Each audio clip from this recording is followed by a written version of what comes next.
Welcome to Toku Takeout, a podcast where we share our love and nostalgia for all things tokusatsu. I'm your host, Tam, and with me... I'm the other host, Cole. I live here, in the podcast. Right, we never leave. We're always here. Something cool, this is our second episode, and we are now featured on Apple Podcasts. Mm-hmm. We're also on Deezer and Stitcher, Spotify, and we have an app in with Google Podcasts now. So hopefully you'll find us there pretty soon too. But you can always find us and links to everything on our website at tokutakeout.com. We've got handy links, and of course you can always listen to the show directly on that website. Okay, cool. So, it's been a week. Yes. We're back. Mm-hmm. We're ready. Yes. What have you been up to? Oh boy. I binged watched the last season of SheRa, which the rest of the internet, it seems. I still haven't recovered. If we hadn't watched it by now, we would have been spoiled, right? That's 100%. Internet culture. When it dropped at midnight, I didn't see it, and then in the morning there was some stuff and I was like, oh god, okay, I'll watch a few episodes, and then already 2 hours later people were already spoiling stuff, and I went to Twitter and I had to in all caps, I'm like, I have to get out of here. Right. Because I was behind, and I had a lot of anxiety about going into it because I hate when things end, particularly things that I enjoy. And SheRa, without getting super, super involved, is such a monumental narrative. Yes. And for it to come to end, really terrified me. And being part of the LGBTQIA community, mm-hmm. with strong narratives and undertones and overtones of love and friendship and stuff. Yeah. I don't know. This show has been so sacred that I was very worried that whatever. How do you end it? Yeah, whatever I was putting into the show, I didn't want that to be taken away from me. You know what I mean? So I was like, maybe I just won't watch it because I have my headcanon. That's all that matters. Right. How could it possibly match up to where you thought it was going, and totally. with it ending, where are they going to leave you? Mm-hmm. Yeah, I mean, we're not getting into spoilers here, but I watched it. It was one of those things that I'm like, all right, I'll watch a few episodes, just like you. Mm-hmm. I'll watch a couple episodes, but I couldn't turn off. Yeah, I had to binge the entire final season of 12 episodes or so. Mm-hmm. And I mean, even at one point, I was just like, how long is this season? Because I'm still here and I am not walking away. Yeah. But yeah, it's honestly, I feel like there's so much to unpack, especially to not be spoilery. But I just last night, I kind of when I went back into Netflix, and I was just like, I was like, hold up, let's back up here. Did this happen? How did this end? I kind of just clicked on seasons and kind of scrolled through just the title cards basically in Netflix, and I was just like, holy crap. I was like, this show does so much though in 5 seasons that I was like, what am I doing with my life? So I don't know. I feel like there's a lot to unpack, and it is definitely tokusatsu adjacent. You have magical girls and princesses and explosions. Little callback to episode 1. Yes, true. You do have explosions, but it is tangential, and I would love to potentially take the time to talk about SheRa and the Princesses of Power more in depth. Giving people some time and space to enjoy season 5 in its entirety on its own. So Tam, if you're into that, I would love to do it here. And if listeners want to listen to me babble on about Scorpia and her back muscles, okay, fair enough. And I'll talk about Catra and yeah. Anyway, so I guess we'll leave it to the audience, to the listeners. Listeners, if you want us to spend an episode on SheRa, let us know. I mean, I know it's kind of Toku adjacent, being like an animated series, but like Cole said, it's magical girl stuff. Yeah. And that's basically where Tokusatsu came from. So, yeah, I'm willing to do it.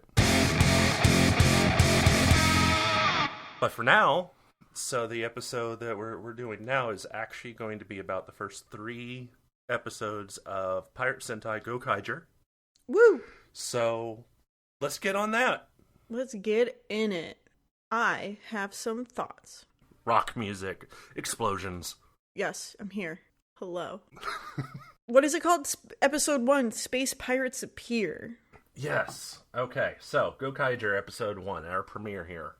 Space Pirates Appear starts on this huge-ass space invasion of Earth. Mm-hmm. Like, just huge numbers of ships. And they cut to, that quarry. And we all know it. Yes, so good. That quarry. And there's, like, the team of all teams. There's... all of them.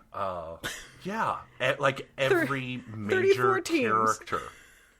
Yeah. At the same time. Yeah. Like, this isn't, like, CG'd in. This isn't, like, taking the same 5 people and kind of composting them in. Compositing. There you go. Them in. I'm going to leave that in, though, for me. I'll get there eventually. But getting them in there, but it's like everyone is, like, legitimately there all at the same time. Mm-hmm. And there's this huge, like, standoff between 34 Super Sentai teams. Yes. Most of which are 5 people or more. True. And you've got the foot soldiers, or the mooks, whatever you want to call them. And then just a wall. And it's like some giant mosh pit. Yeah, pretty much. I really like the camera work in this space because you have the heroes running towards the foot soldiers, and then you have like the camera panning in and around as they start to engage in fights. Mm-hmm. And you see like when our hero giant squadron is like revealed, everybody's standing next to whoever. Like you have the black Kaku Ranger next to the yellow whoever the hell. Like there's no consistency. Like people are not right. With they're their, mixed. Yeah, they're not with their team. So it's really cool as this camera's kind of panning around as they engage in fighting, that you go through a cluster of like red rangers, and then rangers that all have swords, or rangers that use like their fists to fight as like their primary weapon. Yeah, I mean it's totally a cluster. Yeah, but like the camera really captures that, because you feel like you're kind of whirling around in the space, and then it just like escalates. And then they're like, cool, we have to, like, basically, I'm going to say that the Super Sentai team is like, we gotta become stars. Like, just these, like, basically they have to, like, combust to get rid of this invasion. And then... yes. I feel like that leads us straight into Gokaiger. Like, we, like, flash... like, I don't know what the time frame is in between these two, because the Sentai teams... that is kind of nebulous. Yeah, the team, like, the 34 squadron... mass cluster is fighting the not Baranoia Empire. I can't remember the villains. Gyorg or something. Starts with a Z, but I'll learn it. Gokaiger comes, and like we pan into them on their galleon, and they are engaging in those same villains. But I get the feeling that time has elapsed between those moments, but I don't know how long that's been as the viewer. That's true. What seems kind of interesting here is, like you said, they reveal the Gokai galleons, this giant red spaceship shaped like a pirate ship. It's so complete good. With sails, and you got a skull and crossbones, which is great. Mm-hmm. And what's even better is it looks like it's the actual model, like they actually built a miniature. It does look like that. I was trying to look for like strings or something, because it looked like it very much reminded me of like old Star Wars footage where they were like trying to stabilize it and like pull it through space. Yeah. I mean, there was definitely that moment, because it's how Star Wars opens up, where you've got the tiny ship and the giant Star Destroyer, the big villain ship. Mm-hmm. Well, they start this, and you've got the galleon against like an army of enemy ships. and for some reason they're at the moon? Yeah. Like Earth's moon? Yeah. So, I mean, like, at this point, does that mean that the villains, Zyorg or something, have they taken Earth? It's not very clear. Yeah, I feel like the our mass-bodied Super Sentai team, I think they held the Earth at bay because when the team makes it to Earth, because they're headed there to find treasure. Like, they were told that there's something there because they're silly and they don't know anything.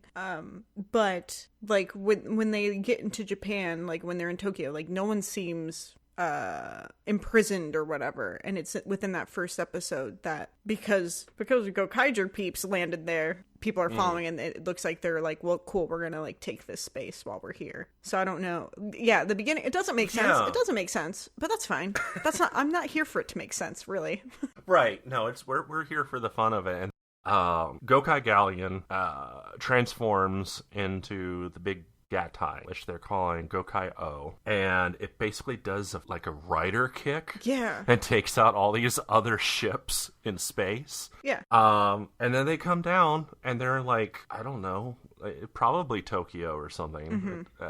It's a huge metropolitan area, regardless. Yeah, and then all of a sudden you see these guys just kind of drop anchor, which I'm literally like, what the hell? Yeah. Literally drop a giant red anchor in the middle of a metropolitan area. And then they cut to them, and they're on top of a building, and the Red Ranger Marvelous has a megaphone. And his name is freaking Marvelous. Marvelous. What a name. He's like, I think defaultly he is my favorite, which I feel like if you watch this show, that goes without saying. You're like, yes, his name is Marvelous. Like, done. Right. Like, why? You know, because in Super Sentai especially, like, their names have something to do with their color. And I'm just like, Marvelous, though? Yeah. Like, that's... And they pronounce it marvelous. Like, it's not like a Japanese word translated. It's marvelous. Yeah. And, what the hell are we getting into here? And I feel like this introduction to the team with the megaphone and stuff, like, is a really strong Super Sentai introduction to the team. Like, you don't get the full scope of these characters, obviously, in this first episode. But, like, like Marvelous, he's, I don't know. I don't know if condescending is the right word, but... he's very direct, because they land, pick up a megaphone, they're like, hey, we're pirates, we're looking for the greatest treasure in all of the universe, someone here knows something. And they're all like, nah, we don't, so sorry. And it's great because, like, the general public reacting to this is just like, apologetic, no. And just like no, like, so sorry, like, none of us know. And they're like, oh, shit. No one's freaking out about it. Nope. Like, evidently, this is an Earth where, yes, we have had 34 teams of Super Sentai. No one's surprised by anything anymore. Yeah. We're taking them at face value. Sorry, but we can't help you. Yeah, it's very odd. The team is so put off. Yeah, and they're like, we're gonna go eat. Like, whatever, we're done. It's like jump cut, basically. Yeah, we might as well have a look around while we're here. No one's really being helpful, but you know what? I'm hungry. Let's go find something to eat. Then they cut over to the leaders of the villains. You've got some army-looking dude who has, like, basically an old army helmet for a head. And he's all, yes, boss, speaking English. Yeah. Just the use of English to punctuate things is just interesting. But I you feel got like him. we do that, though. We're like, oh, my liege, or like we use words that aren't necessarily English to, like, do stuff. You know? Well, yeah. That's a bad example, but it definitely gets your attention, though. Yeah, that's true. And then you've got another guy who has a head that looks kind of like a piston. I would say. Yeah. And then you've got this woman who's all green, and she's kind of with orange visor, and she kind of gives me what's her name from StarCraft? Gives me her kind of vibe, but not. Kerrigan. Yes. Okay, I can see that. Yeah.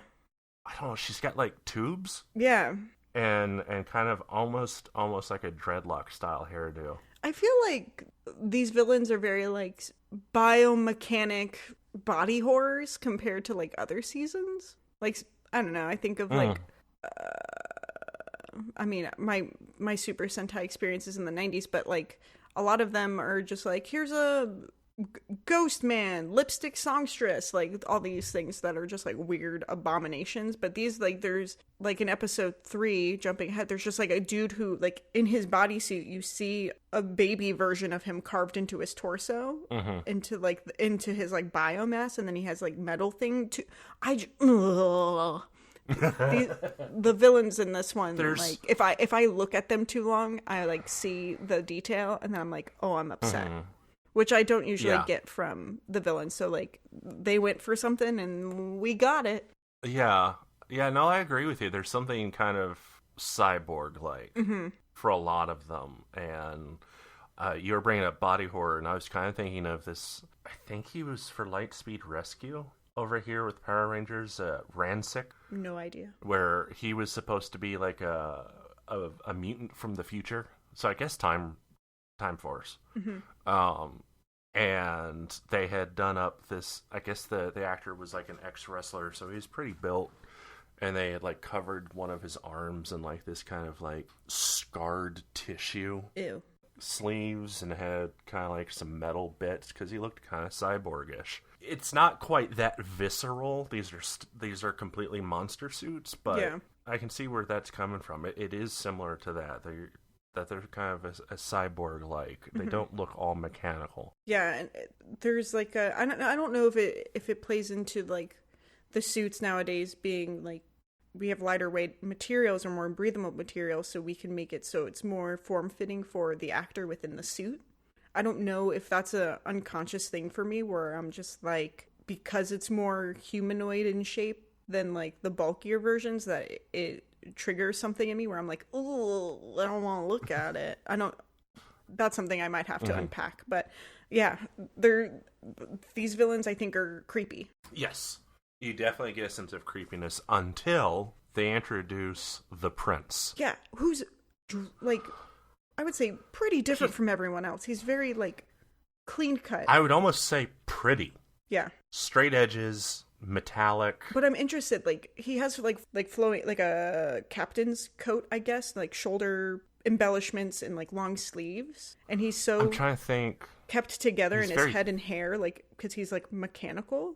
It's very like angular and precise, even with his hair that comes away in his face. And there's almost like a thing of like feathers, like a feathery motif. Yeah, but he's still like symmetrical. I'm interested to see if his like cloth wardrobe gets like blown away and he's like super gross underneath or something, because it's just so perfect for him to be like with all these others. You know what I mean? Yeah, and what I just got this thought of, because he's so put together, he's almost like a Navy commander. Like, we were watching Pirates of the Caribbean, like the first one. You had the pirates, and you also had like the British Navy commander, who's very proper, and he had like the well-dressed, and he was clearly like well taken care of. Yeah, I get that same sensation here with the leader, that he's, like you said, very put together, clearly comes from money, because they have no problem getting ships or foot soldiers. Totally. But he immediately turns into a whining brat.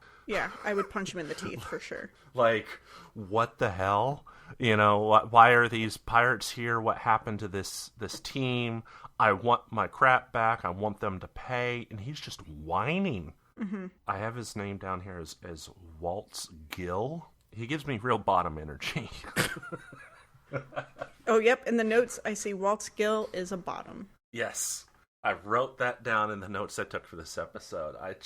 I don't know. I don't know what that trope is. Like, the trope that hits anime. It's not tsundere. But it's like, yes, you're in charge, but you're childish. But I think it's like that. It's just coming from privilege and not having to do something. But like in like cartoons or like TV, I feel like it's just even more exaggerated. Yeah. But yeah, I don't know. Yeah. There has to be a term for it. I mean, clearly this guy's used to getting his way. He's not used to something, putting up a fight or being stubborn. And he is put off right now. But they cut back to Earth, and hungry, the Rangers or the pirates have stopped at what looks like a very fancy jewelry shop. And they're sizing up the Yellow Ranger. Her name's Luca. Yeah. They're sizing up a ring she's wearing. Because they need to get... Now, the guy behind the counter is like, I'll offer you, what was it, like 100 million yen. Yeah. They know nothing about our planet, but Red Ranger kind of turns aside, crosses his arms, and he's like, sounds about right. Yeah. Which is hilarious because, like, I don't know, with them being space pirates, it's probably like a huge fortune for Luca to give up this ring. It was probably convenient that she was the one wearing it. You know what I mean? Like, if you're space pirates, you probably got some doodads around. But it still sucks that it was her ring. Right. She does still get put out. She's like, you are buying that back. You are replacing it.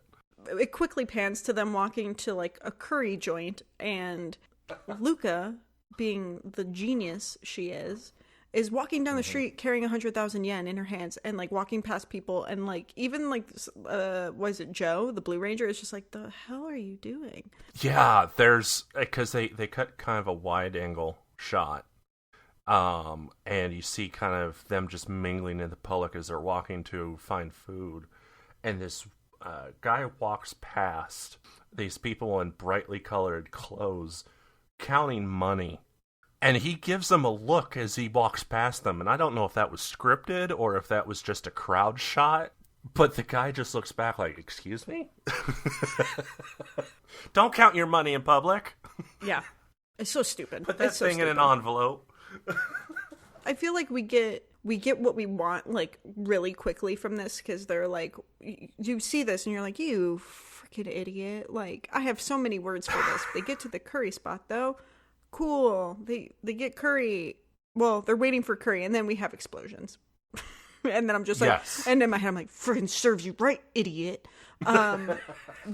Everyone. They do walk with a sort of confidence, though. Like, they are not worried about anyone jumping them. No. But, like, what's funny is there's the explosion, and then the money is everywhere. Yes. Freaking everywhere. Yes. And she's just like, my money. I'm like, you're an idiot. Put it, you may have one pocket. Put it in there. If it doesn't fit, you have multiple pockets. I have to say, there was great timing on that. She's, like, counting. She's like, we got all this money. If food's this cheap, I can't wait to spend all of this. Boom! Explosion. Cash is all up in the air. She's left holding a single bill. And she's like, my money! And I'm just like, oh, hell. Marvelous, like, looks at the guy who had just served them, and is like, my curry? And the guy's like, no, are you crazy? My building just blew up. Get out. Mm-hmm. And that's what puts them off. It's great. Cut to commercial. We come back and we see the putties. I don't know what they're called. We'll get it. Yet. We'll figure it out.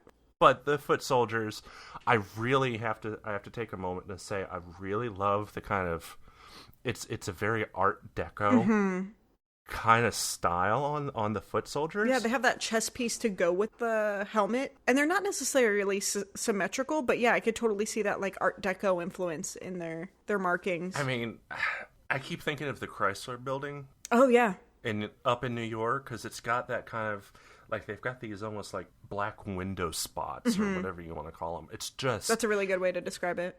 It's really pretty, and I really like how they look. Not quite sure if they're human or if they're, I don't know if they're biological or robotic or what, but there's just a mess of them, along with someone they call an action commander. Mm-hmm. Who sucks. I don't like him immediately, but that's going to be a theme with all of these villains, that I super don't like them.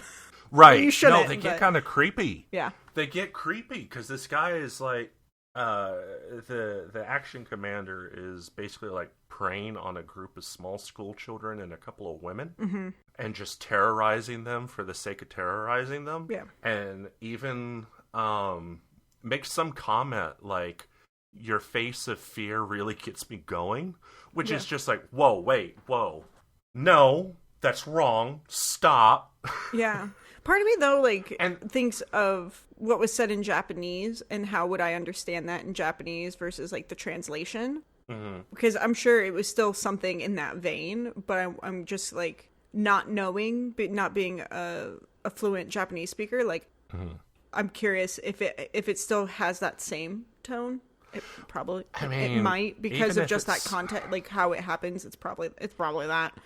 But yeah, I mean, it may not necessarily be sexual, but it was still like my heart is racing. Yeah.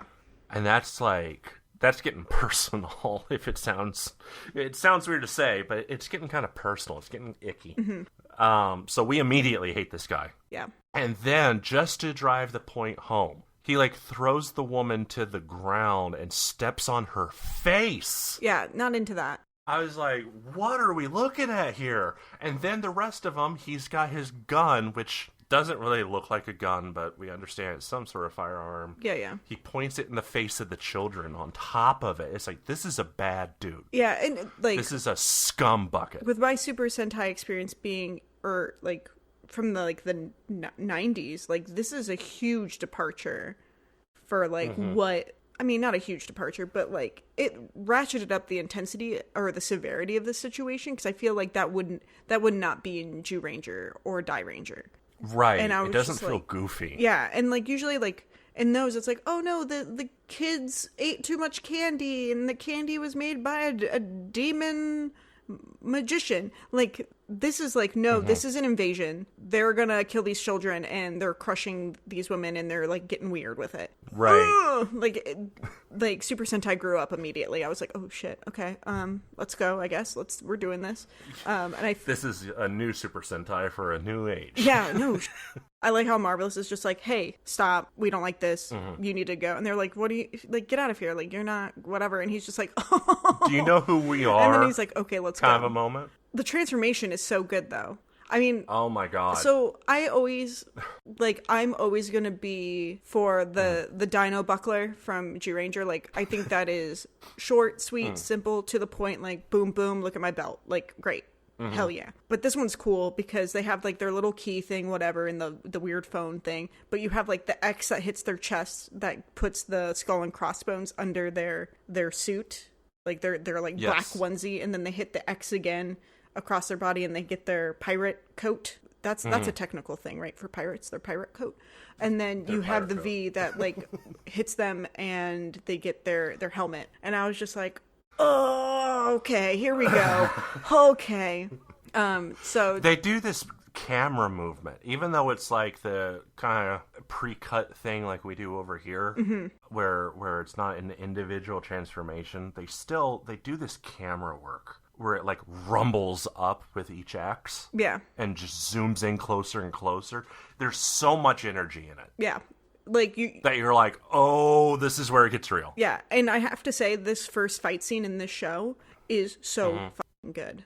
I cursed, and I'm sorry. I pay attention to choreography of fight scenes, and it's really dynamic because they have guns and swords. Cool. Their swords are, like, broadsword sabers, so they use them as such, which is so cool. But the coordination, and there's a verticality to this fight as well. Like, I literally was just like, if this is how we're starting this season, I am so excited, because it's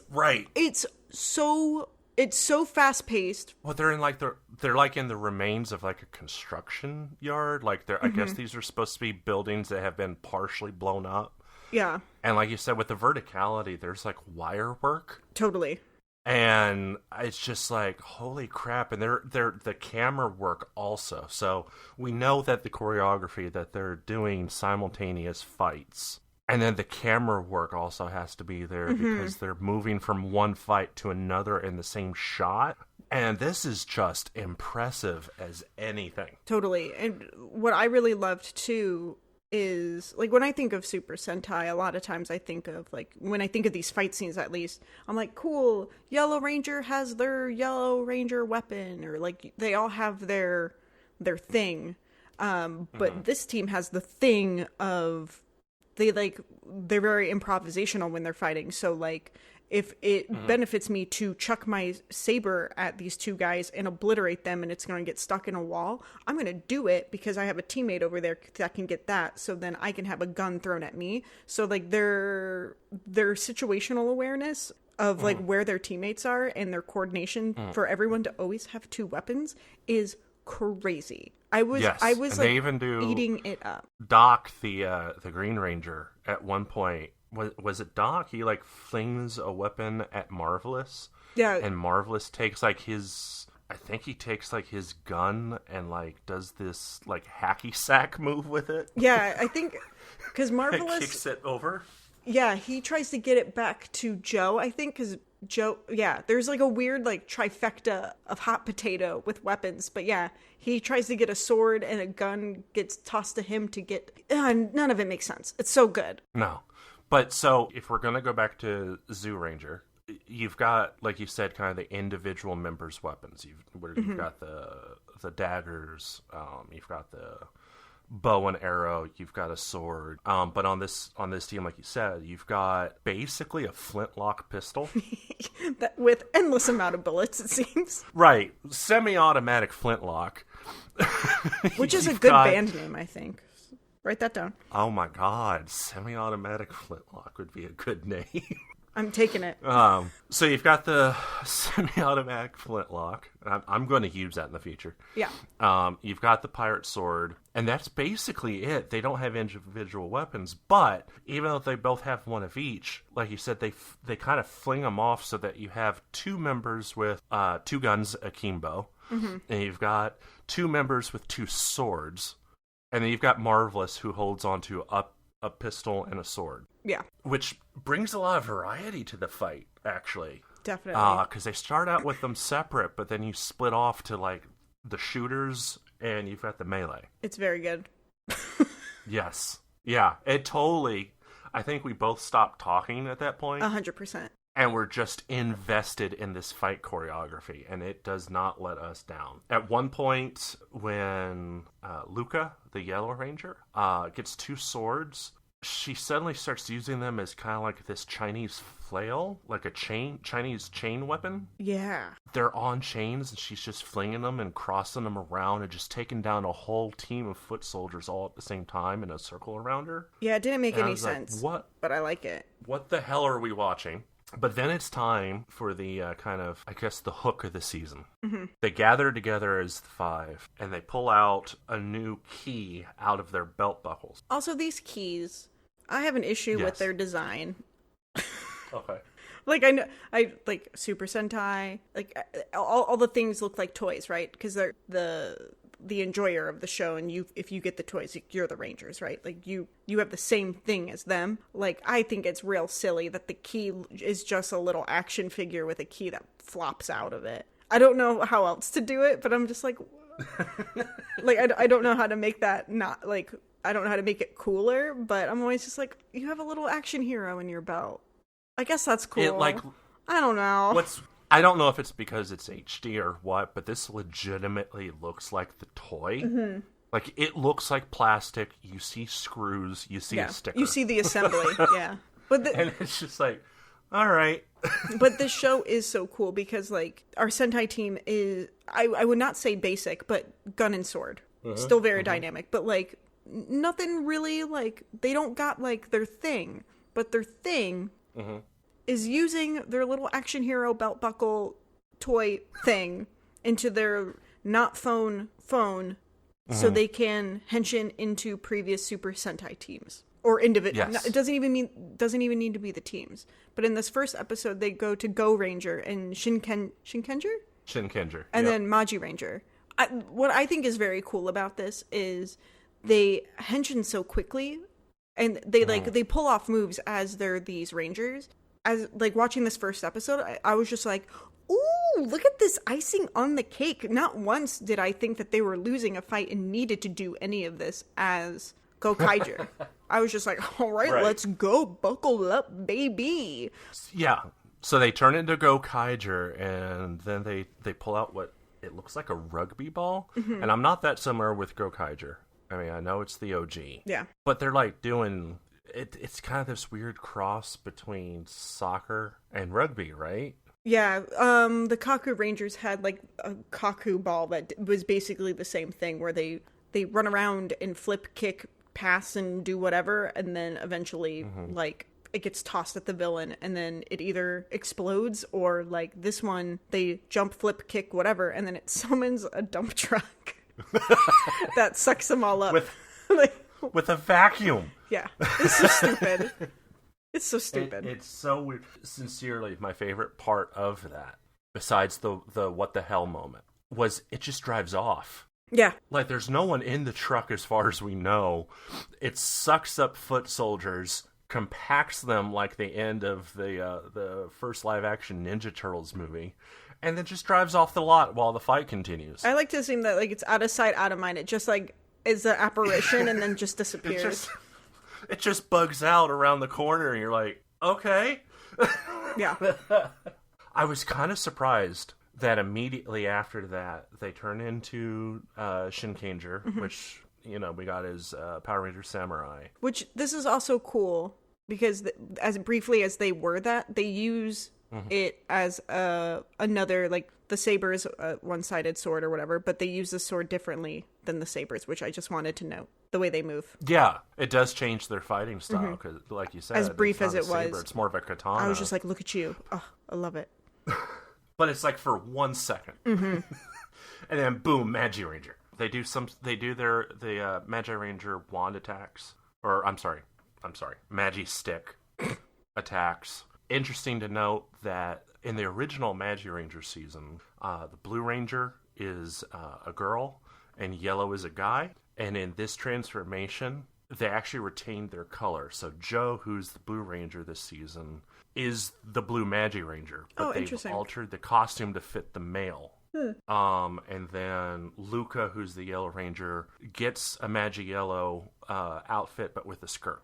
Great. So I thought that was interesting. They kept the color that they are, but altered the costume. Yeah. I thought that was actually kind of cool.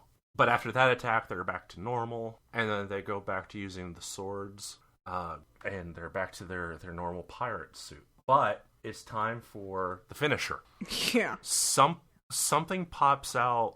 What's it looks like a canister thing that like flips out of the sword. Yeah, it's like the barrel of a lock pops up, and they insert their key and turn it and slam the key down. I made the comment to Cole while we were watching this. I'm like, so is that a keyblade?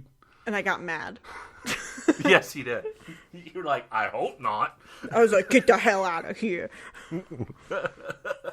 But the whatever it is, the changer, the sword itself, I don't know what, but there's this narration that calls for the Hisatsu attack. And it's just, final wave! Yeah, oh, that was actually really good. That kind of sounded like it. Really? Yeah.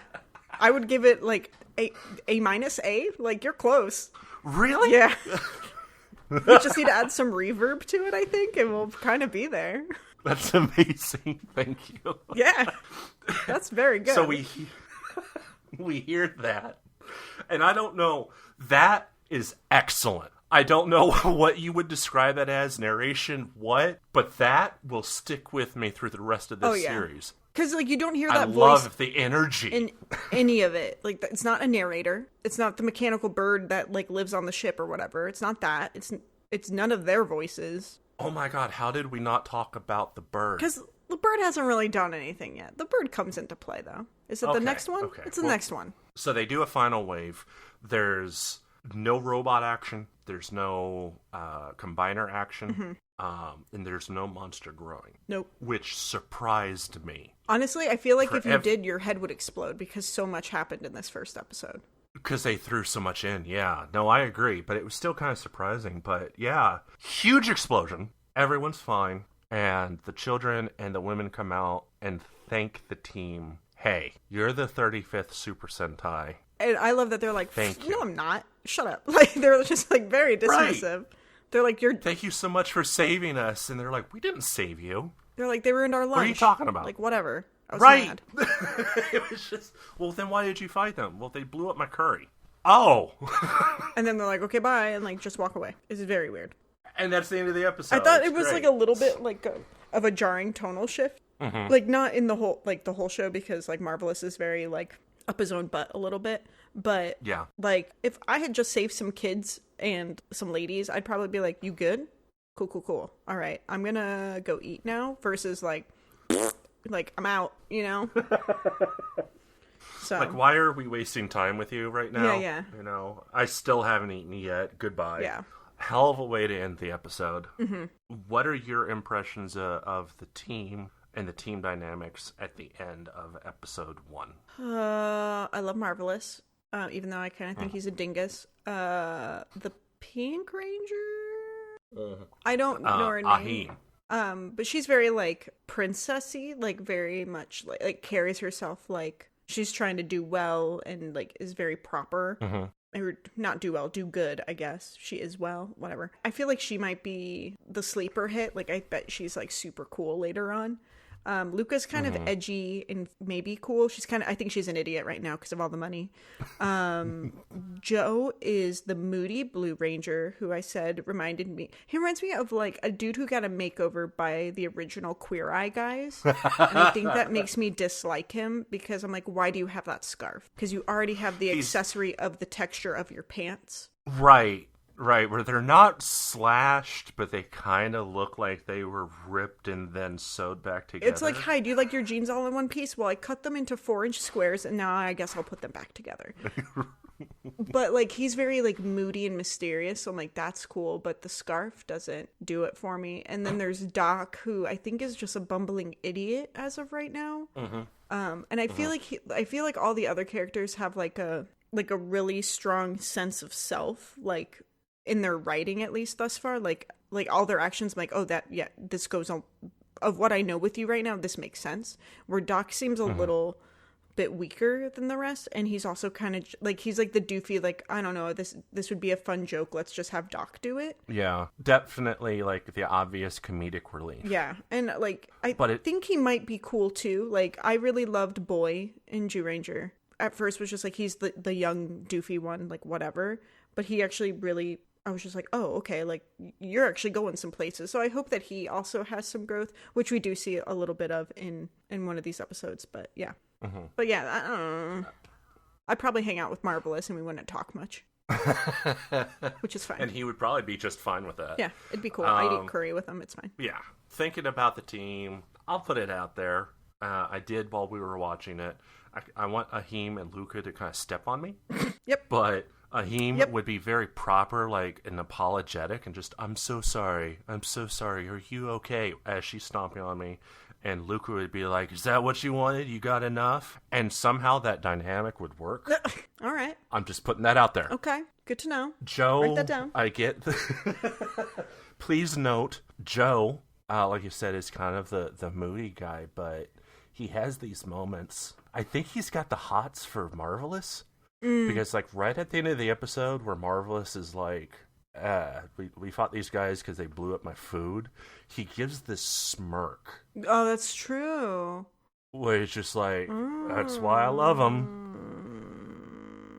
So you got that dynamic. And then Doc, like you said, going back to one of the big fight scenes in the episode, he actually did this, like, upside down hanging from what was obviously like a circus bar moment, and he's shown to be pretty goofy even in the fight, but somehow it's working for him. Yeah, it's like he like happens upon his success versus being successful. Right. There's like an element of, I guess he's very lucky. Yeah. I guess. But that wig has got to go. And unfortunately, that wig stays the entire season. It is terrible. Is it a wig? It could just be like crappy bleached hair. And it just is fried. They fried his hair bleaching it. I don't know if it's fried or not, but it's like bleached. I made the comment pork crimping while we were watching,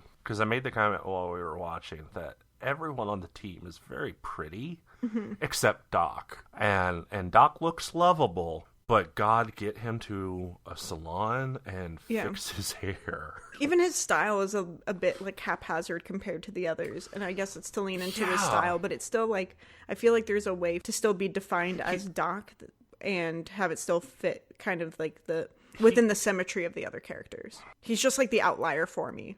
He's got suspenders that he leaves down.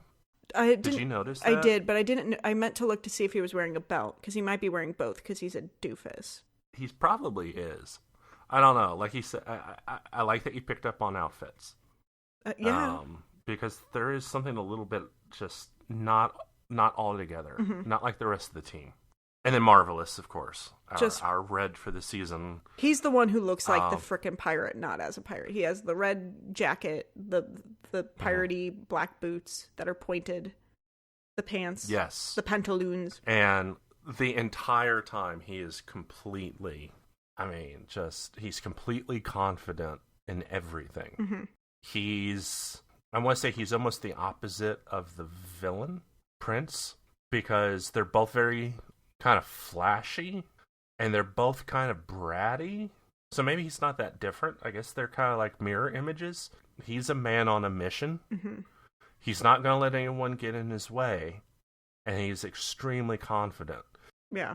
But he's not whiny about it. Like when they blew up his curry, first thing he did was ask for another.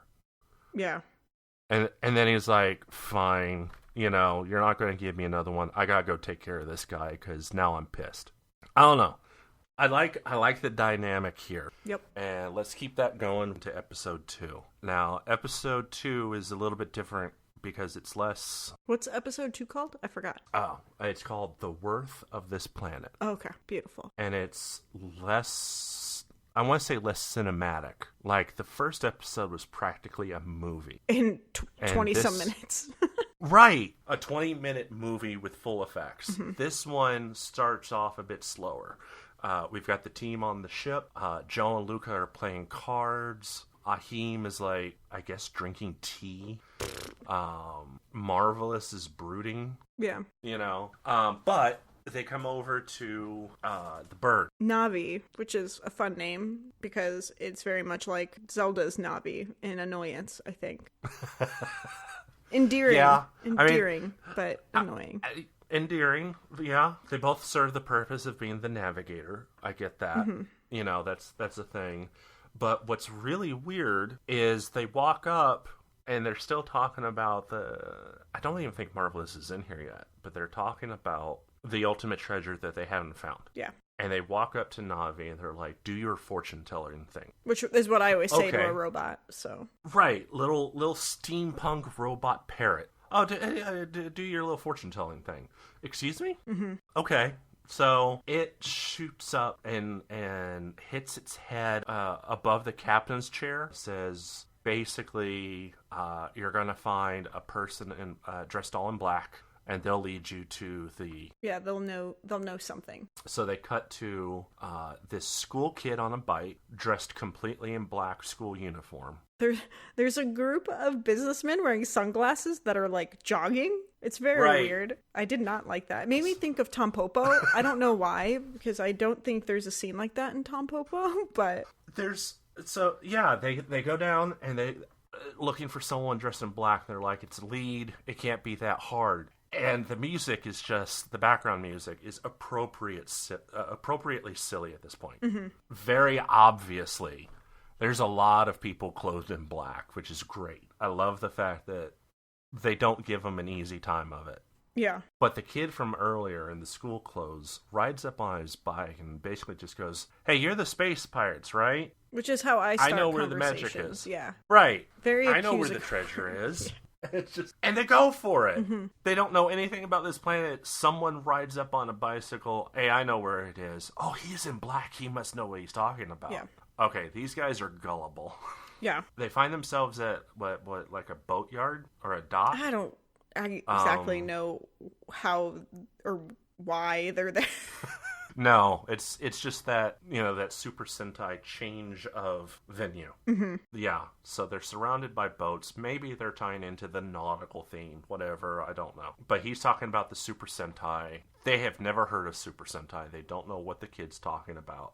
And he's just like, well, before I show you where the treasure is, let me get your picture. Pulls out this gigantic flip phone. And he's holding it up and he's like, pose. I tell you what, why don't you hold the key up? Hold one of your keys up. So this kid has seen that they're the pirates. Mm-hmm.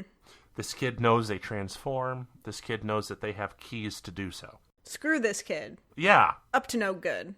This kid knows too much. Also, the music is very, like, I know you might not know, but something's wrong here. And, like, obviously, our team can't hear the music, but you're watching and you're like, oh no, here we go. And, like, Marvelous is like, cool, I'll hold this key. And you're like, no, put the key away. Because you don't know exactly what's going to happen, but... Right, it's a little bit eerie, a little mysterious. You're like, something's going to happen, but what? Is someone going to attack? No, the kid goes and tries to swipe the key. But Marvelous pulls it away, then grabs him and pulls him into a headlock. He's like, I knew what was happening. I got ahead of you, kid. Get out of here. You wasted our time. And the kid rides off. And Marvelous is like, it's a good thing I didn't let my guard down. And Joe is like, yeah, you got freaking pickpocketed, you idiot. Right. And they cut back, and sure enough, yes, the kid reached into Marvelous's jacket and pulled out the key for Shinken Red. And it's like, oh god, we gotta go after him. Cut to the villains. The action commander this week is like... Yeah, this is the one that has like the baby on his torso. That looks like another growth on him. Yeah, he's got like a red visor. I don't like it. I don't know. I don't like how this guy looks. But that's all they do is they just establish this is your bad guy this time. Mm-hmm. And then they cut back and Marvelous is chasing after the kid and Ahim, the Pink Ranger, is following Marvelous. He's like, why are you following me? And she's like, I don't want you to hurt the child. He's like probably like 14, 15. Like he's not like a little kid, but she makes it sound like he's like a baby kind of. Right. And she speaks with very formal language, which I guess goes back to the princessy thing. Because I'm assuming she is some sort of royalty, the way she carries herself and speak. Yeah. Then they flash back to the other three who are still at the boats. And they're just talking about the kid. And then they flash back to Marvelous. So there's a lot of cuts here. Mm-hmm. Marvelous finds the kid. He does this like huge somersault off of an overpass to land in front of the kid and just be kind of extra. Yeah, that's what I love about Marvelous. Extra is always on par. Like, right. Like, he's not just coming around the corner type of a thing. No, he's got to do like a somersault off an overpass to get your attention. Basically says, give me the key back. The kid says, no, I can't. I have to avenge my grandfather. And there's this flashback to Marvelous when he was younger. I guess this might have been during the legendary war they mentioned, where the 34 Super Sentai... Or maybe it's after that, because it's a Red Ranger who gives him the chest with all the heroes in it. Oh, yeah, I guess okay. It would have to be after then, wouldn't it? Yeah, but, like, the time doesn't make any sense, so... Right. But, like... Right, we're not sure what the timing is. But this kid's like, I want to save my grandpa. Marvelous has, like, this, like, crisis in his head where he, like, watches this hero, which I can't even remember which ranger... It's a Red Ranger that gives him a chest full of all the pieces and then goes into an explosion, basically. And that's how we come out of Marvelous's memory. But, like, what I think is really cool here is he's just like, no, kid, like, stop. And then eventually we have it where... How exactly does the kid get the little... Basically, Marvelous is just like, cool, if you want to try to protect Earth, like, give it a shot. Like, here's my changer.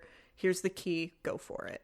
Right. He's like, if you think you have what it takes... Because clearly Marvelous sees himself in this kid. Yeah, there has to be some moment, because he kind of sympathizes, like, oh, I lost someone too. Mm-hmm.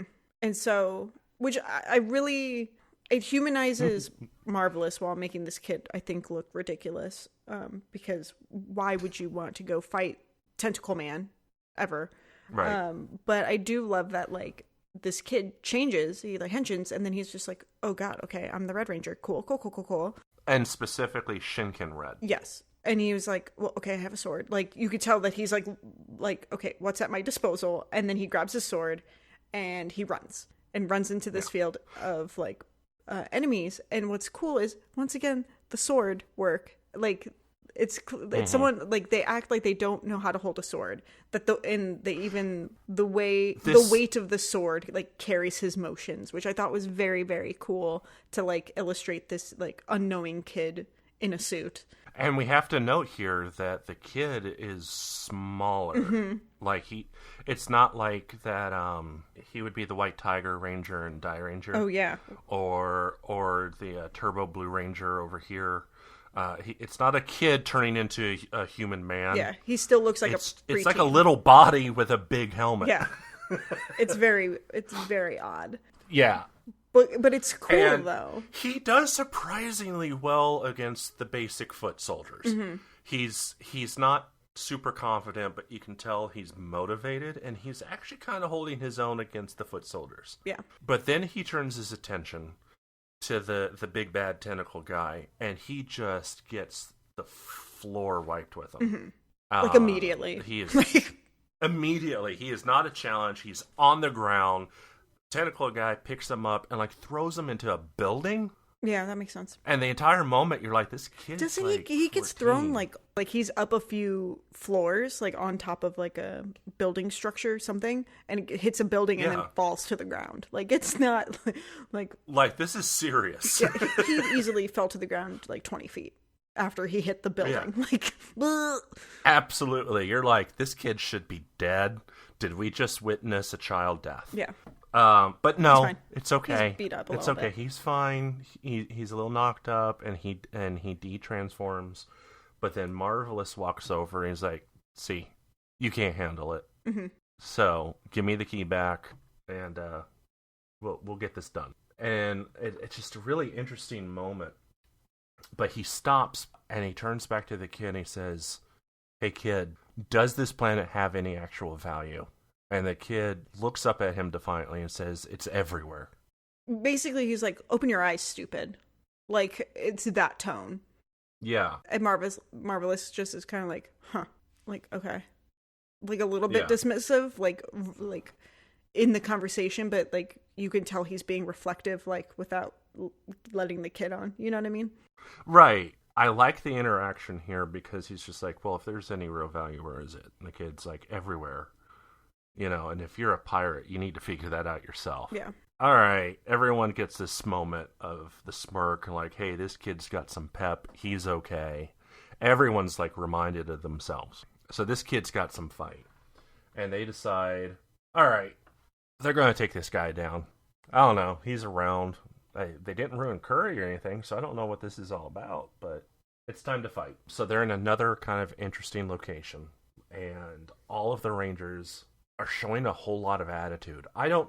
Maybe it's because they're pirates, but I have to say they have a lot of swagger. Yeah. Like, they are not, like, scared at all. It's just, all right, they're in their way again. Yeah, I think swagger is a really good word, because even, like, with the Pink Ranger being, like, very, like, prim and proper, she's just like, all right, like, let's go. Like, there's a definite attitude and, like, ownership of, like, cool, so you want this to happen, this is how it's going to go. That I really, really love with these Rangers. Like, there's a healthy helping of self-confidence here that I can really get behind. Yes. Yeah, absolutely. Absolutely. And again, the choreography is so good. There's one part where Doc is on the ground, pushes like an oil canister and rolls behind it. Yeah. Which is the goofiest thing. And also probably not something you want to hide behind, realistically. Right. Admittedly, he's using 2 guns. You probably want to back off of the oil canister. Yeah. But there's a different confidence here. He's not like a good fighter, but like he's in it to win it. Yeah. So I guess, again, it kind of comes down to that motivation. But he's clearly having fun here, which I do appreciate. Because even as one of the weaker members of the team, he's not meek. No. And I appreciate that. And at one point during this fight, Marvelous actually grabs one of the foot soldiers and holds them up as a human shield and allows the enemy to fire upon their fellow soldier. Yeah, which, like, it happens really quickly. It's weird to say that it was, like, violent, but, like when it happens, you're like, oh, okay, cool, okay, I'm sorry, did my attention drop? I'm so sorry, like. Right. No, I'm still here, I'm still watching. Yeah, I was just like, please, what? Like, it was very, I don't know if jarring's the right word, like, I wasn't scared or anything, but I was just like, oh, this is the kind of show we're doing now, okay, cool. It's all about the action. But it's the action of a kind of a Wild West show. Right. Like, it's like an over-the-top violence. And I'm really enjoying it. They cut to a final wave, so they've skipped changing into another team or whatever. They're finishing the fight. They're ready to go. Yeah. But they separate. So, like, if you watched, I'm going to go back to Mighty Morphin Power Rangers / Jew Ranger. They do the big group attack. They all unite, create a singular weapon, and fire. Not these guys. Howling cannon. These guys, these guys, they separate off. So you've got the 2 gun users fire their shots. The 2 sword users swipe, and that sends another wave of attack. And then Marvelous shoots what's clearly a bullet. Yeah. And then swipes behind it. To his sword slash to motivate the freaking bullet. Right, to make the bullet go faster. Because that's how that works, right? Everything I know about guns, which is not a lot, since automatic flintlock, I think that's how guns work. You have a little sword that motivates the bullet. What's really weird here is they might have defeated the team, but they never addressed the action commander. Mr. Tentacles. He's still there, and he's like, remember me? Yeah. So they transform, and they do a Gokai change into Deca Ranger. Deca Ranger being space cops. Yeah. For the people who have never seen or heard of Deca Ranger, they are the special Earth branch of police officers that are specifically targeting aliens. I never remember their name, but I remember what they look like because they have the big numbers on their chest, like they don't know how to count. Yes. Like their whole torso is 1, and it's like, good, that's good. Like, why? So they take out their little pea shooters. Yeah. And do this camera movement. And I don't know exactly why. I missed the attack from the monster. I guess he had shot off like little missiles or something. Because all of a sudden, they're surrounded by explosions as the camera is spinning around and they're shooting into the fire. Yeah, that tracks. I don't know why, but it looks good. Kill fire with bullets. That aside. Then they cut to Hurricaneger, and they do this great moment, which must be from that season. I have not watched it before, but they're behind the rice paper screens and doing an attack like old ninja movies. Yeah, it reminded me of like a finishing move from like Indescript Fighting Game #1, if that makes sense. Yeah. Like it would be just like a 16-bit screen that would be like a finishing move. It's like a rush attack, like a big finishing move. And then they immediately gather together, and this is wild. All 5 of the Rangers turn into reds. Yep, all of them. We've got Shinken Red, Gal Red, Magi Red, Gosei Red, and Geki Red. Something that I do remember when we got this season as Super Megaforce, they had combined the previous season Goseiger with Gokaiger. Oh. So when they did this, having one of the Rangers turn back into their previous Ranger outfit didn't make sense. So they had done some sort of compositing over here to change it to something else. But seeing Goseiger here reminded me of that. Interesting. Yeah, and we're not going to get into that. Megaforce. Anyway. Yeah, I just thought this was cool because, like, they're all red. You don't have reds together. And going back to the previous episode where they turned into Magi Ranger and they kept their color. Totally. Well, they're not the same team. Yeah. And they're not the same color. Nope. And this is really cool because, like, going forward, like, there are no rules. Like, we're 3 episodes in, and you can be who you want to be. It's very good. Yeah. Exactly. It's just grab the key that you can and have at it. I don't care what your color is. And I don't know why, but having 5 Red Rangers blew my mind. It's because they're the leader. You this have is 5 not leaders. Something we've ever seen. They're like, yeah, they are, whether I think you want to admit it or not, like, we all associate the Red being not the best, but the strongest, like the strongest will, the strongest courage, strength, whatever. Like, if you have 5 red ones, you're like, oh shit, like you're in for it, in comparison to it being like a full team. Like, that ups the ante, I think, because of that. Like, yeah, just we've had how many seasons of it where the Red is captain, Yes. And I mean, even this season. So it's just like, wow, okay, so it got real. Yeah. And the show knows it too. The show knows what it just did to your brain, and it's like, ha ha ha ha, your brain's broken. Right. And they go into this move. It's almost like another final wave, but it's like a horizontal tornado of fire. Yeah. Which, again, my mind has not caught up yet. I haven't blinked. Horizontal tunnel of fire. Losing her You've got Geki Ranger and Gal Ranger. So you've got what is it? I guess 2 tigers.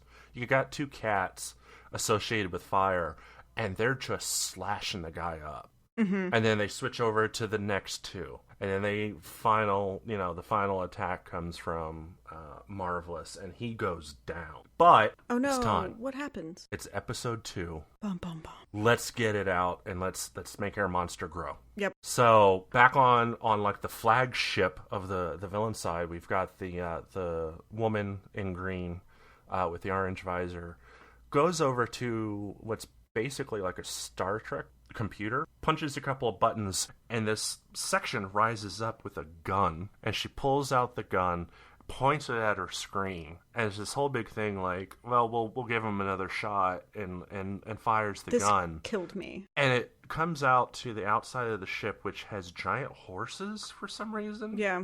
And tips shoot lasers out that combine into one laser that comes down and shoots the body of the fallen action commander, so and he grows big. It's so stupid. There's this moment of like, you did what? I'm gonna go literally see screen flashing silhouette of villain dead. Oh no. Okay, well let me go to this console. Boop boop boop buttons. Ah yes, this gun has now lifted out of the console. Let me take this gun. Let me look out my window. Squeeze trigger. Ah yes, let's go to the cannons. Oh, they're powering up now. Shoot that laser beam. Wonderful. Let's go. I'm like, oh wait, what?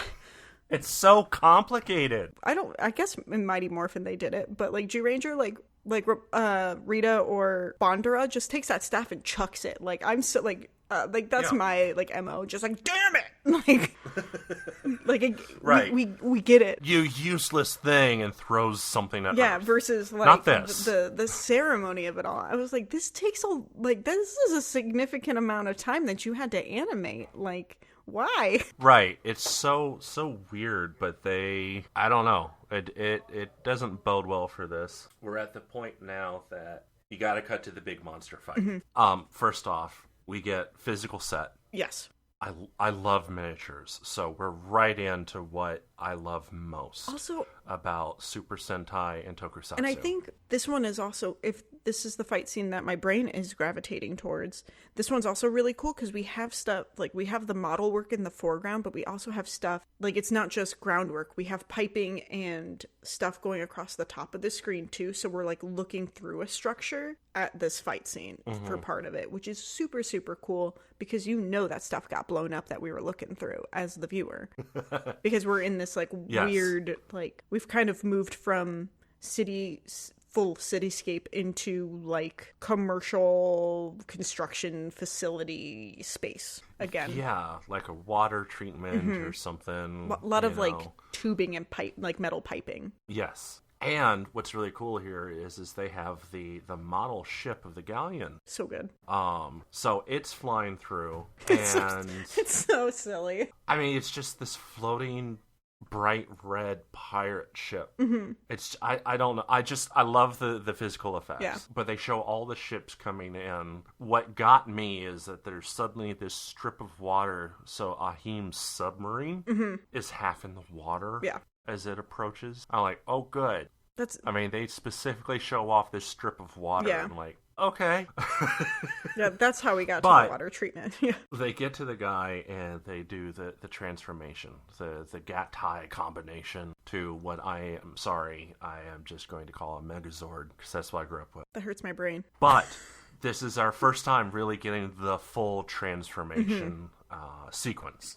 They use the colorful starbursts from like the 70s here. Yeah. Which, thank you. Love the throwback, love the color. But they do this shot where the machines have transformed and started to combine, and they combine the body with the legs. Yeah. I don't know what it is about this specific shot, but they're shooting off like old flash bulbs from the sockets on the legs. Yeah. And they kind of chunk in together, and I don't know what it is, that specific effect.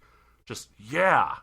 Totally. You see, like, the real light coming off of real models. It's great. Yeah, there's, like, it really makes it, I don't know why, like, light does it, but there's, like, a physicality to it that, like, that's not just, like, shoop. Like there's weight to it versus like things just like piecing together, where you're just like, yes. You're a leg now. Like, yeah, let's go. Like, I don't know. Yeah, it's still that physical model. I don't know. There's something about that. But it rises up, and you see the head of the Megazord of Gokaiger. Yeah. And he reaches up and puts his pirate hat on and, twists his head on his neck, which, I mean, that, I've never seen the giant Robo, like, that human. And he's got this smirk on his face. I'm like, okay, smirking face, you're getting the hat in place. Yeah. Like, this is a thing. I don't know what's going on, but I'm here for it. And I think the smirk is, like, permanent. I think, like, that's just its face. But the lighting in that, because like when we watched episode 3, I was like, I'm gonna look at your face, and I didn't notice an animation, but like it definitely has a different like mouth pout than other things that have come before it. But the head swivel was like very jarring, I think, and how the hat kind of like bobbles on the head to find its spot, like obviously it's like a 3D robot or whatever, but there was something like really like naturalistic about that animation where I was just like, oh, that's a little unsettling. Like, I see what you're doing. Yeah, it wasn't robotic at all. It's kind of interesting. Gokaiger immediately starts doing flips. It's moving in a way that it seems like a giant robot shouldn't. Yeah. Very agile. But they get caught by the Action Commander, and the back of the Megazord has basically a big captain's wheel, which the Action Commander recognizes and says, let's see what this does, and twists it. And when he does, it immediately pops out cannons out of every freaking orifice on this ship. Yeah, arms, legs. And fires on his own men. Yeah. It's so... Shoulder, bicep, thighs. Shins, chest. It's... whole thing. It's stupid. And you see it like load up, and you're just like, oh, cool, like cannonballs. That's neat. And then it's just like, doo, doo, doo, doo, doo, doo, doo, and it doesn't stop. And you're just like, okay, you're good. And it's like, doo, doo, doo, doo, doo, and you're just like, oh my god, like it's this rapid fire cannon, genuinely excessive. Like, you're like, why, yes. why? I mean, it's still great, and I'm here then for all it, they do, but... Gokaiger basically pirouettes and then turns toward the Action Commander, who's like, what just happened? And they're like, now it's your turn. And they do it again. And fire on him. And just like you said, it's like, he's down. He's down. Stop firing. Yeah. You've won. You've won. You're good. You're good. No. You're still going? Okay. So sorry. Yeah, it's very good. I very much liked it. I love a little extra. Yeah, this season definitely, from episode 2, from episode 1, it feels like this season's going to be about being extra. Yes. And I'm here for it. 100%. Speaking of extra, when we've obliterated our villain here, our heroes are back in their galleon talking, and they're like, man, like, Navi, what the hell? The prediction was bad. And Navi's like, nah, whatever, you're wrong. And then it cuts to like this long shot, and you have this long shot with a dude in the foreground, and you're like seeing the galleon fly away, and it's this dude dressed in all black with an M on his chest. I asked if it was King Mickey from Kingdom Hearts, because I have never played a Kingdom Hearts, but it seemed to be in that vein. Yeah, he looked like someone's nobody. The black robes with the hood. You don't really get the face. And it's kind of like it's not like it's not velour, but it definitely has like a texture to his cape situation that makes it seem a little lush. So that makes him extra. But yeah, that's how this episode ends. And I'm just like, well, damn it. Now you have me wanting to know who this guy is. So we got to keep on rolling through. Yes. And that brings us to episode 3, which is changing courage into magic. Yep. Changing courage into magic. Which...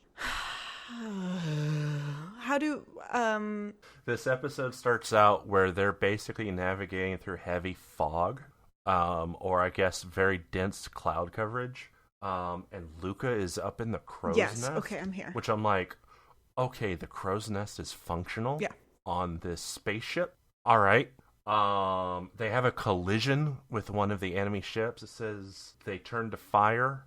and the galleon turns, and they kind of circle each other and cannon fire. Both ships go to ground. Yeah. The enemy ship looks like it's exploded. Galleon's okay, but they're like, hell, we're on the ground. Yeah. We might as well have a look, I guess. Yeah. What's interesting is that they find the enemy action commander from the downed ship. I don't know what he is. Nope. But he's got like a cable for a tail. He looks...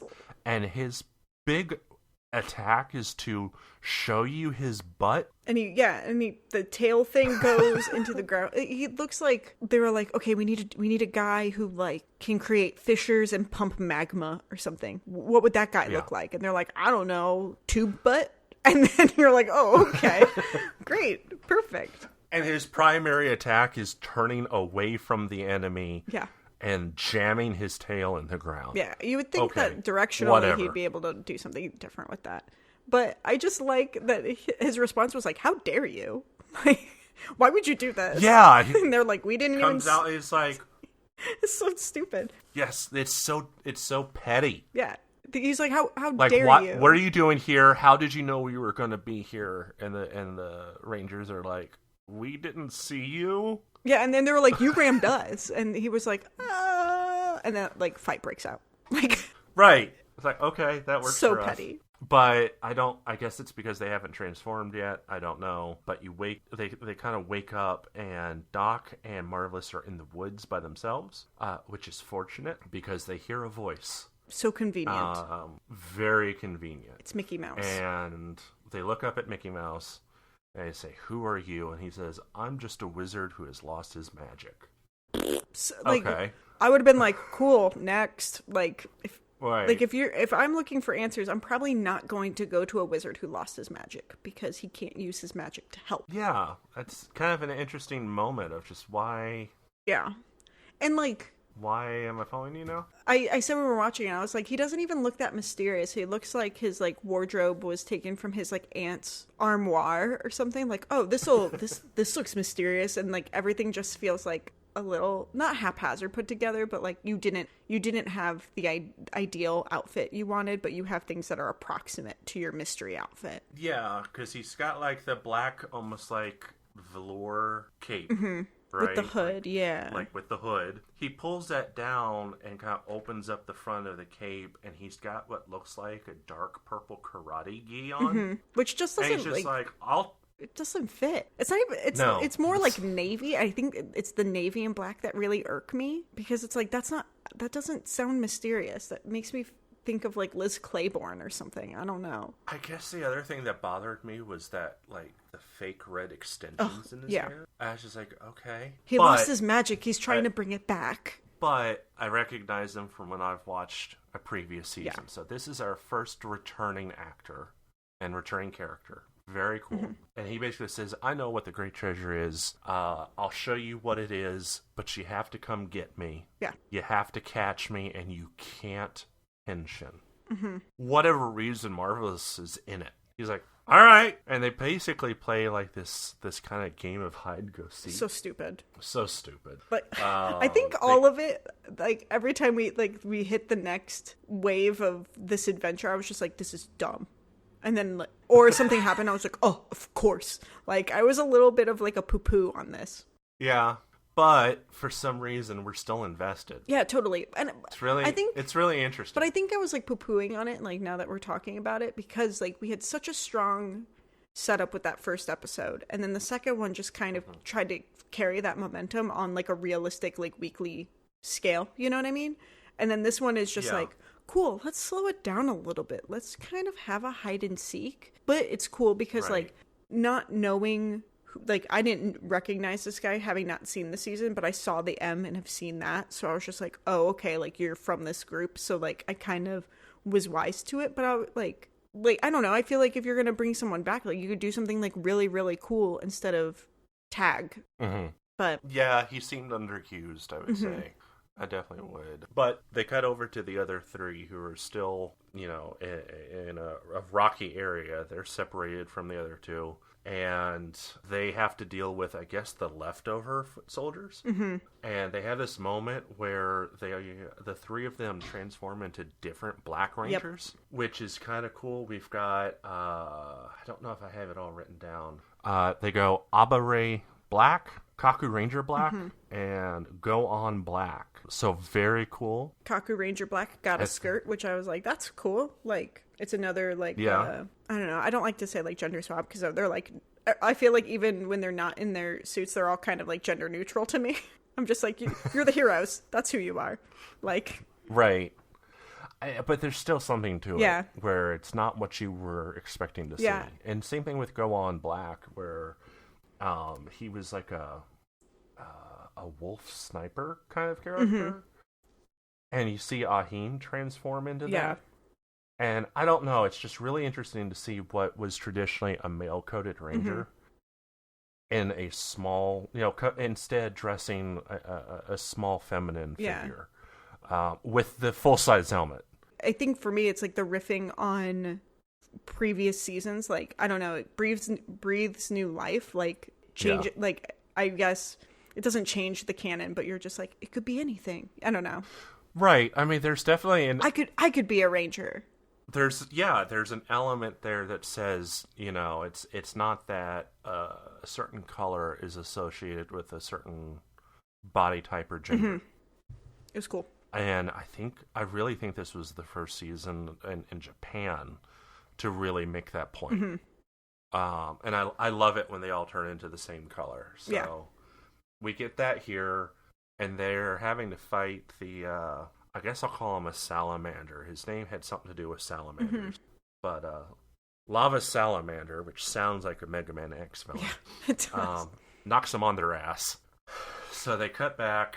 There's a lot of cutting in this one. They cut back to Doc and Marvelous, and they're chasing after the wizard, and the wizard calls on basically a beam of fire, and it's not immediately clear. Like, if you haven't seen Magic Ranger, nope, it's not clear how this wizard who has lost all his magic is calling into being.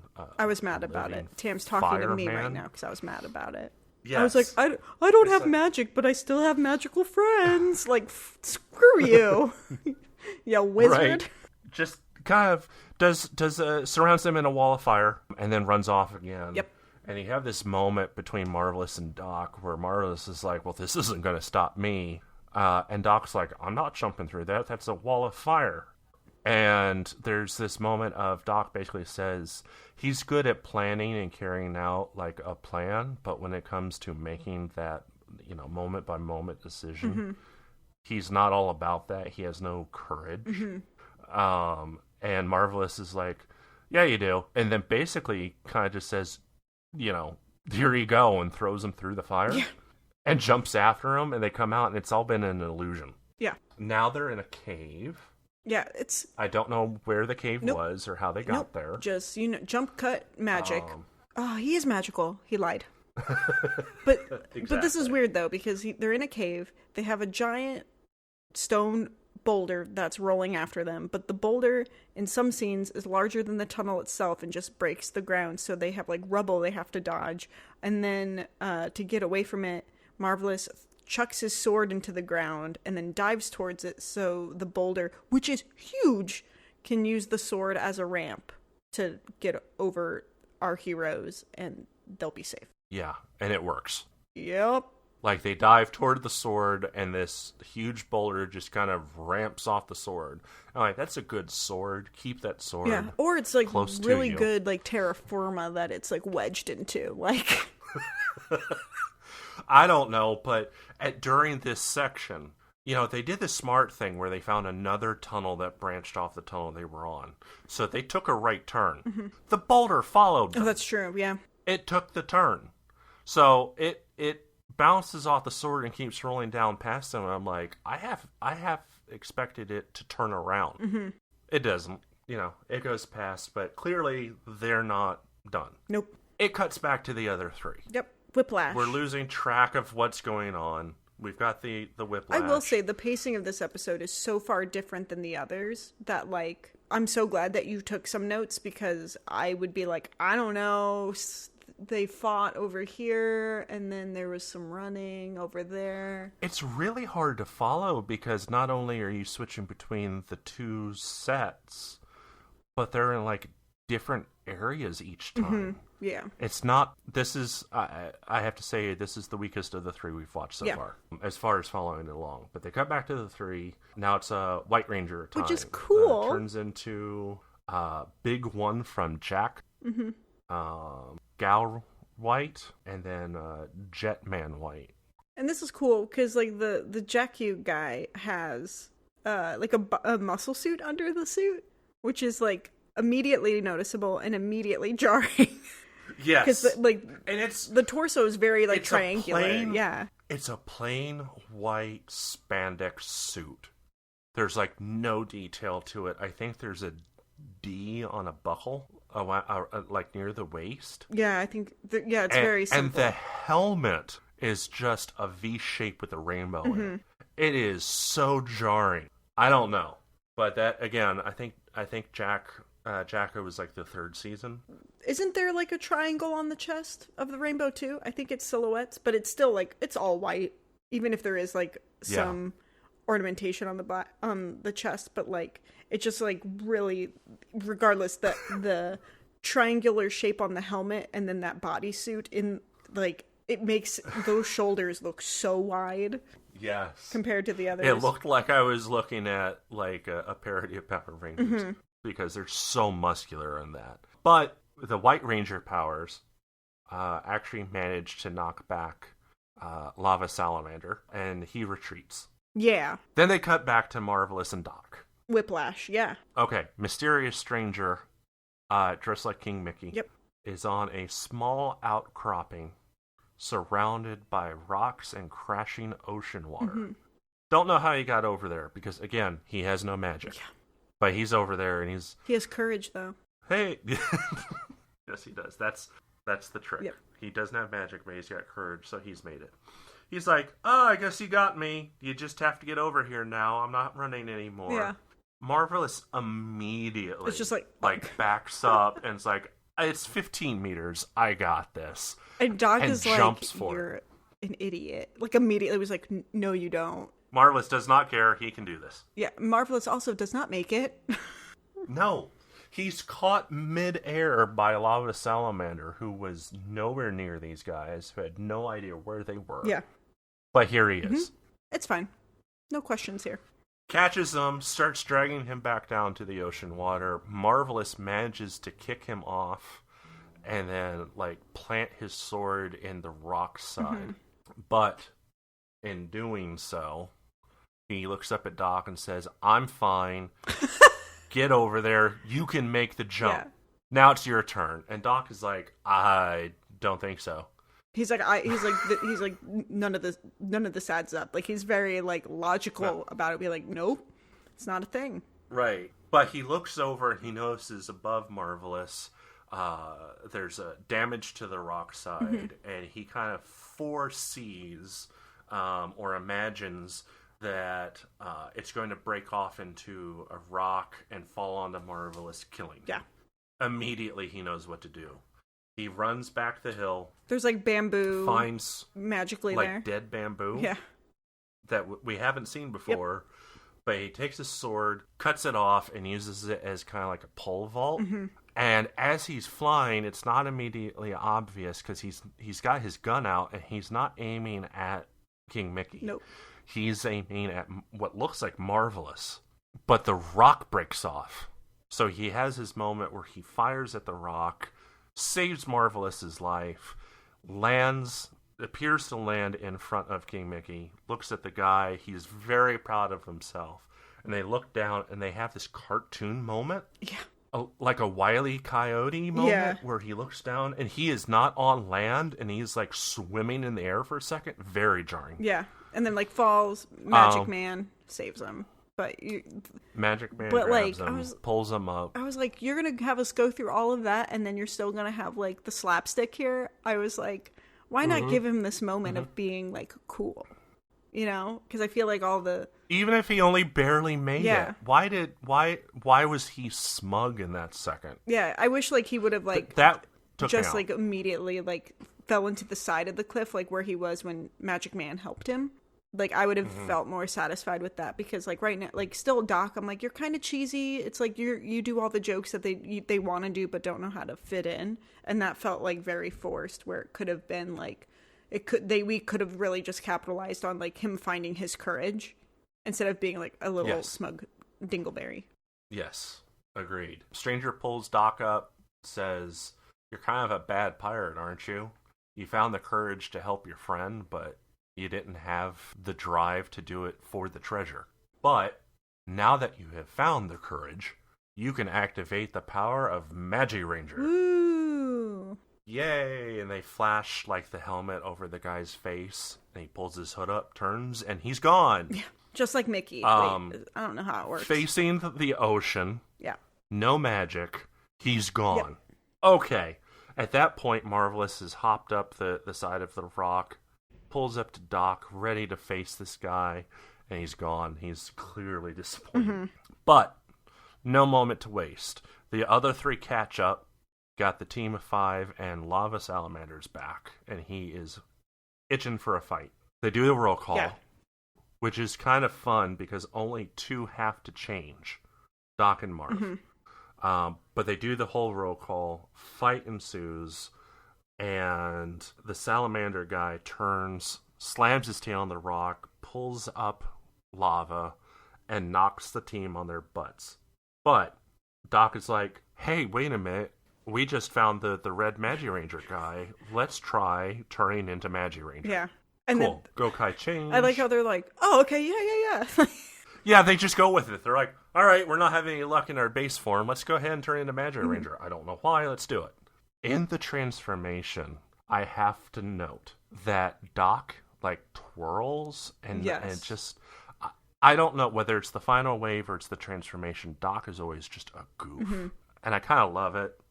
It stands out. I kind of love it. But as soon as they transform, you hear a beeping.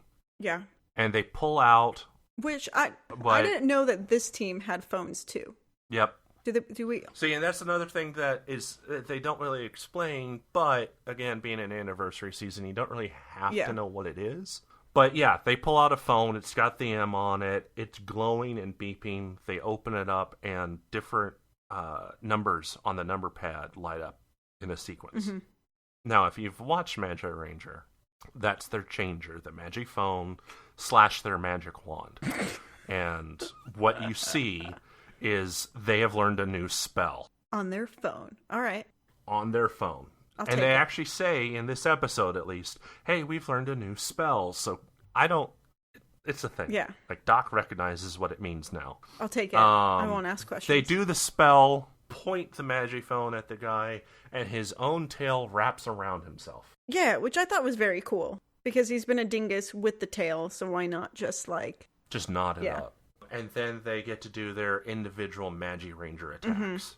And then they do another final wave with all guns. Yeah. Okay, so their Hisatsu attacks don't all have to be the same.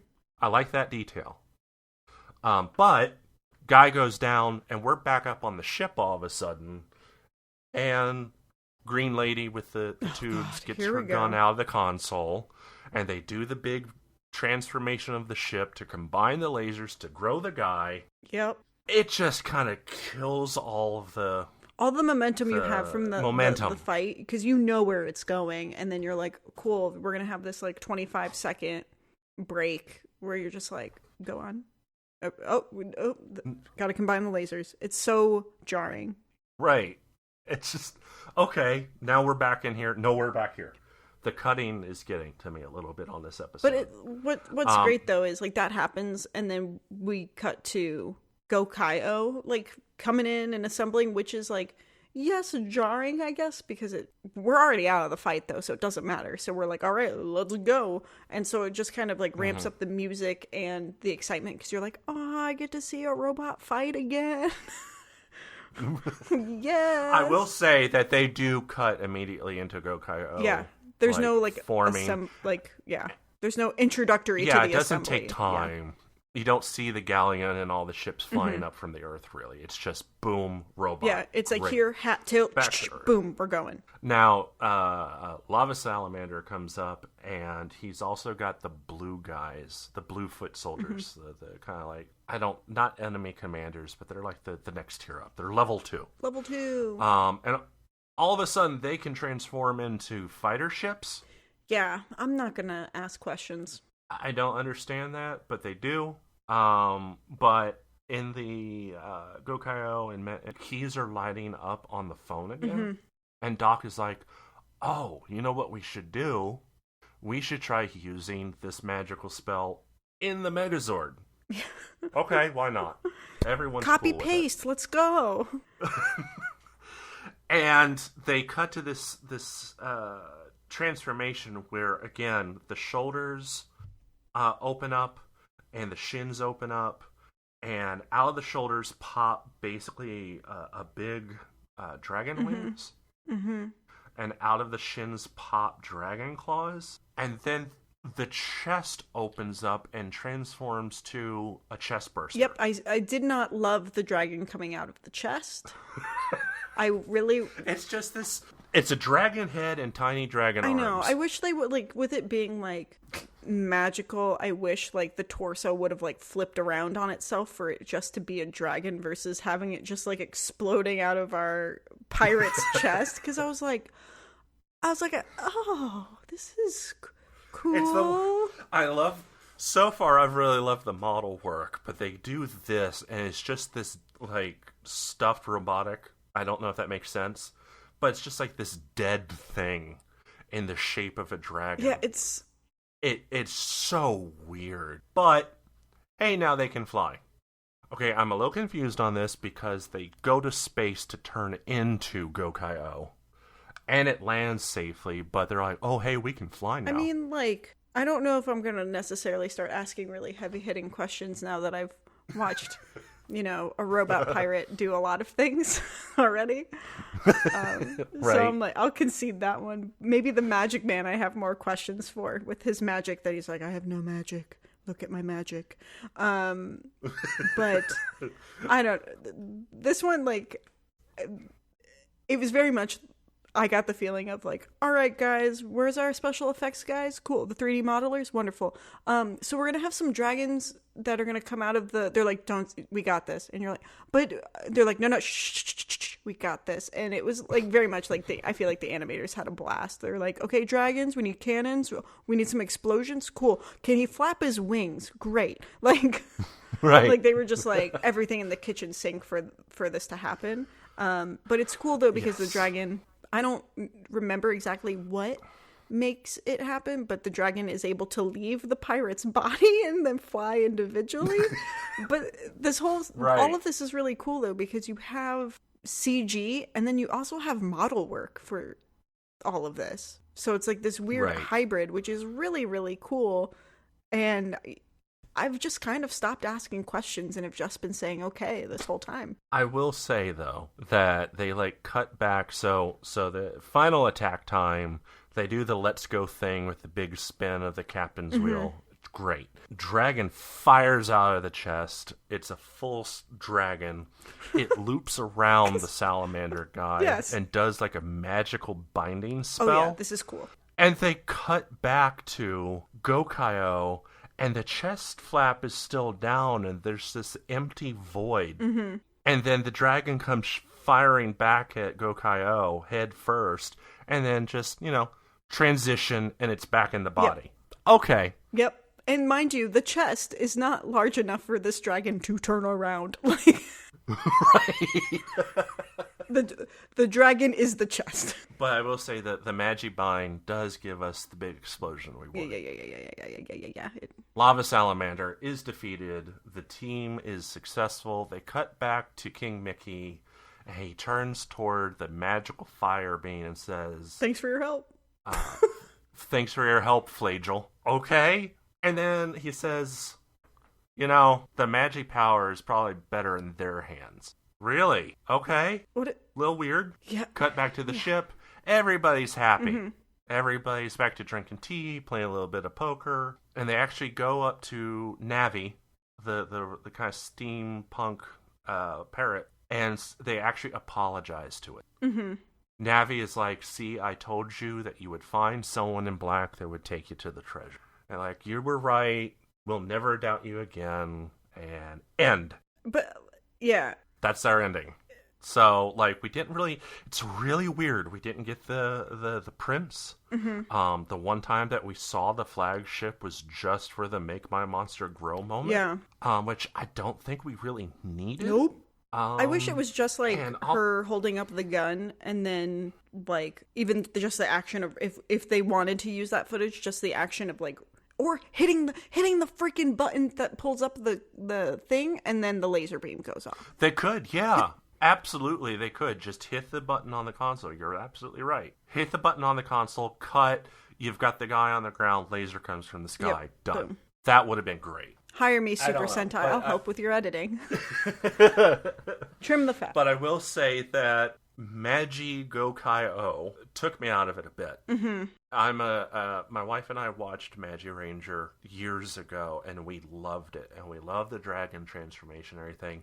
It just looks literally tacked on here. It's like, I don't have any context for it, but like, I don't know. It's like someone squinted at a few models, and then they're like, yeah, we can make this work. But I don't know if it necessarily took me out of it. The pacing of this whole episode was kind of like, okay, cool, whatever.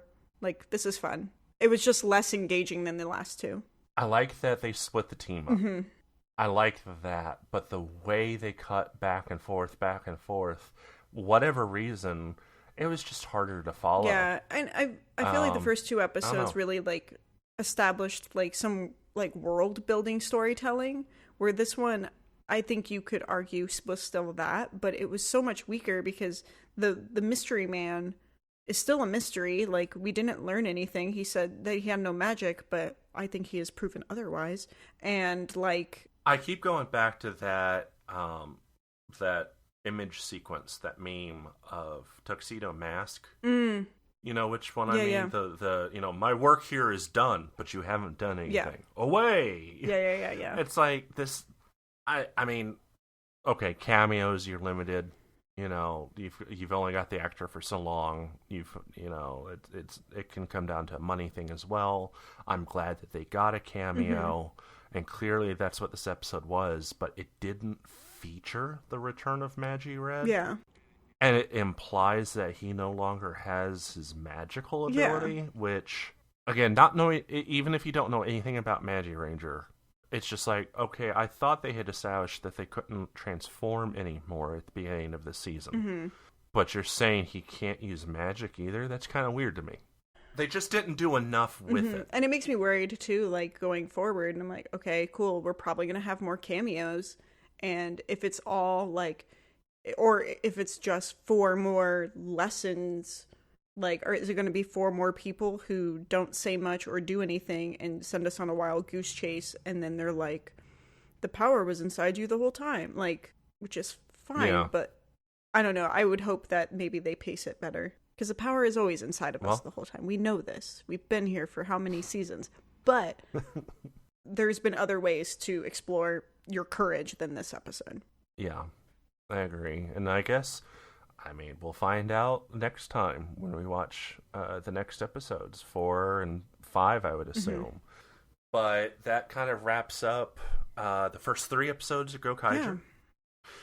Yeah. It's been a ride, but I will say that episode 2 and 3 did not match the absolute energy of episode 1. It starts I kind of hope they reclaim it. So strong.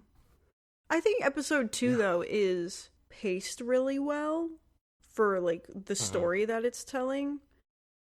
I feel like it's really like you can't maintain episode 1 for a whole season. I think that would create fatigue, but 2 is such a different pace than 1 that I'm like, okay, like this is cool. Like it's still a world building and like the character of our heroes. But 3 just seemed I jokingly was like whiplash because like I was moving through the scenes as the viewer, but like my retention of this episode is a mess because I'm like, well, I know we were here, but did that come before or after? Like I couldn't tell you the black or white ranger henchins which one came first. episode 3 was kind of the dangling the shiny keys. Yeah. Like, it didn't have a lot of substance. It wanted it, but it didn't have it, so it just kind of dangled the shiny. I do like shiny, though. And that's what it gave us. Yeah. Okay, but I would like more. If we're going to go back into kind of like the 2-episode thing, I would like to see more like episode 2, that even though it was slower, it had room to breathe. Because that kid's story, and then reflecting on Marvelous's story, is like cool, but I don't know. Well, we'll find out. Yeah, I'm excited to. I don't know anything about this season other than pirates, so we've pretty much explored my knowledge, and we're moving forward. So I like it's into the unknown for me, and I'm into that. Well, I'm excited too. I have watched this season before, but it's been years, and I've forgotten more than I remember. That's fair. I mean, we watched these episodes like a week or 2 ago, and then I was like, I super have to rewatch it because I don't remember. And then I just watched 3, and I still don't remember. This episode ran a little bit long because we tried to fit in 3 episodes. But next week, if we keep it to 2, I think we can kind of keep it to, because we're wanting to shoot for like maybe an hour podcast. Yeah, we're feeling it out, making it work. We're doing it. We're learning on the way here. Yeah. But yeah, I guess that'll do it for this week. It's been fun. And if you're still here, I hope you enjoyed. Please give us feedback on this. Do you like what you heard? Did you like following along? Do you want kind of a shorter summaries? You know, what do you think? What can we do to make it better for you too? You can reach us by going to tokutakeout.com. We have a contact form. You can email us at podcast@tokutakeout.com. We're on Twitter at Toku Takeout. We're even on Instagram at Toku Takeout. We're everywhere. We're everywhere. And you can find links to all of that on tokutakeout.com. Yeah. Thanks again for joining us. I've been your host, Tam. You can find me on Twitter at TamazonX. And with me, as always, Cole. Boo, boo, boo, boo, boo. That's an air horn. But you can follow me on the social medias at OK Retro Zone. That's been us for this week. Hope you enjoyed. Hope we'll see you back next week. Woo! Thanks for everything, and have a good night. See you later.